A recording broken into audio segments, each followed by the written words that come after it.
saya pernah jadi wartawan kecil-kecilan ketika menjadi ketua Persatuan Mahasiswa Kekeluargaan Tanah Rencong di Surabaya. Saya membuat buletin namanya Cakradonya. Nggak tahu itu bisa di Google kan? Tapi buletin Cakradonya itu hidup terus sampai sekarang, diasuh oleh Ketua Pelajar Mahasiswa Kekeluargaan Tanah Rencong Surabaya yang ada sekarang. Fosilnya mungkin nanti bisa saya tunjukkan. Jadi terbitan tahun 85, 86.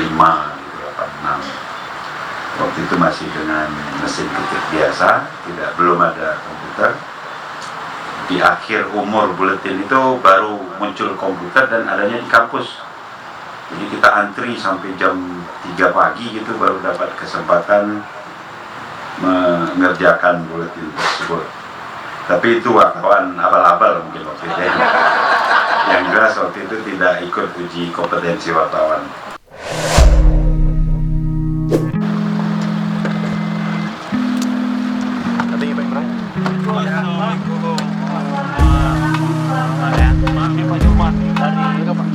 Oh ya,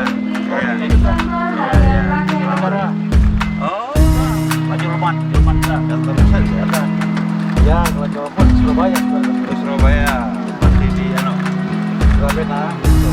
Surabaya.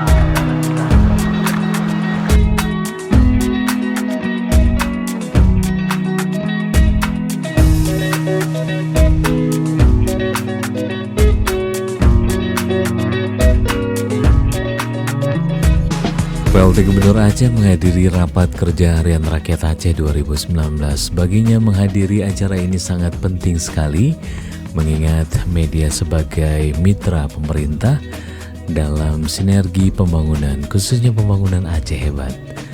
Nova juga mengatakan bahwa kritik dan juga masukan media adalah salah satu terciptanya kinerja yang lebih baik dalam menjalankan roda pemerintahan.